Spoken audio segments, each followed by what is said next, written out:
When Persephone vanished from the sunlit fields, a profound silence fell upon the earth. Her mother, Demeter, the great goddess of the harvest, felt the loss like a physical wound. Her daughter, the heart of her world, was gone without a trace. Her sadness so immense that it began to wither the very fabric of nature. Flowers drooped, petals browning and curling, leaves shriveled and fell, branches stood skeletal against a cold sky. A world that once thrived was now groaning under the weight of a mother's despair. The crisis escalated with every passing day. As Demeter wandered the earth, her sorrow intensified, and the world mirrored her pain. The fertile soil grew hard and barren, refusing to yield its bounty. A terrible famine began to spread across the land, a chilling testament to a goddess's broken heart. High on Mount Olympus, Zeus watched the unfolding catastrophe with growing alarm. He was caught between his powerful sister Demeter, whose grief was starving humanity and threatening his own authority, and his formidable brother, Hades, the lord of the underworld. Zeus knew the truth. He had secretly consented to the abduction, viewing it as a strategic alliance to appease his lonely brother. The pleas of dying mortals reached his ears, and he realized he could no longer ignore the consequences of his covert dealings.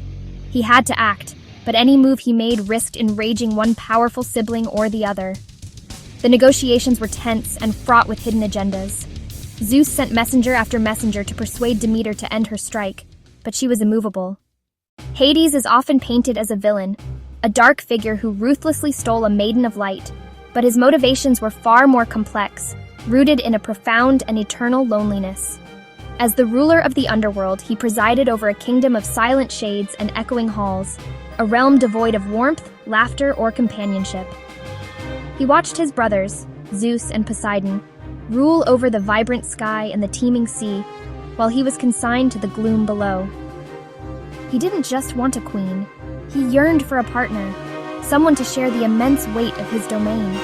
In Persephone, he saw not just beauty, but a spark of life that could illuminate the shadows of his existence. His act was not one of pure malice, but a desperate, misguided attempt to end his isolation. He saw something in Persephone that no one else did. While others saw a gentle maiden, a flower picker, Hades perceived an untapped strength, a resilience worthy of a queen. This is why the pomegranate seed is so much more than a simple trick. It represents a sacred and unbreakable bond. By eating the fruit of the underworld, even just a few seeds, Persephone symbolically accepted its hospitality and became part of its essence. It was not a curse, but a contract, a mystical tie that bound her to the realm and its king. For Hades, letting her go was a complicated sacrifice. Persephone's journey began in sheer terror. Snatched from a meadow bathed in sunlight, plunged into the chilling darkness of the underworld. Her initial emotions were of profound fear and despair. The world she knew, full of flowers, warmth, her mother's love, replaced by a silent, shadowy kingdom. The air was cold, the landscape vast and empty, its ruler an imposing, enigmatic god. In these early days, she was a captive, lost and grieving. Every echo in the great halls reminded her of what she had lost. The silence was a constant companion to her sorrow. She was a flower wilting in a sunless land. However, as time passed, something within Persephone began to shift. The initial shock and fear slowly gave way to quiet observation and adjustment. She started to see the underworld not just as a prison, but as a complex and functioning kingdom. She saw the silent shades of the dead, each with a story. She witnessed her husband not as a monstrous captor, but as a dedicated king ruling a difficult domain. This new perspective allowed her to find her footing. The girl who once only picked flowers started to understand power, justice, finality. Her grief did not disappear. It was joined by a growing sense of curiosity and purpose in her new role. This adjustment blossomed into remarkable empowerment. Persephone realized she was not just a prisoner, she was a queen. Hades offered her a throne beside his own, treating her as an equal and valuing her presence. Here in the darkness, she discovered her own identity. She learned to command respect, to navigate the solemn duties of her realm, to wield authority with grace and wisdom. Her return to the world above was not simply a rescue. When Hermes arrived to escort her back, she was no longer the same girl. She was a queen, torn between two worlds and two identities. The compromise that brought Persephone back to the world of the living forever changed the face of nature. Her annual departure to the underworld marks the arrival of autumn and winter. It is a time when the earth mourns with Demeter. The soils grow cold, life retreats into a period of slumber. But Persephone's return in the spring is a joyous explosion of life.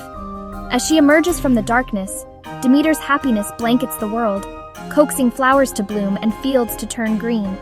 The myth gives us the seasons, a beautiful, poignant cycle of loss and renewal. The power dynamics on Mount Olympus were also irrevocably altered. Zeus, the mighty king, was forced to concede that his authority had limits. Demeter's grief proved to be a force as powerful as any lightning bolt. Furthermore, Hades, once a distant and isolated ruler, became intrinsically linked to the Olympian family through his marriage.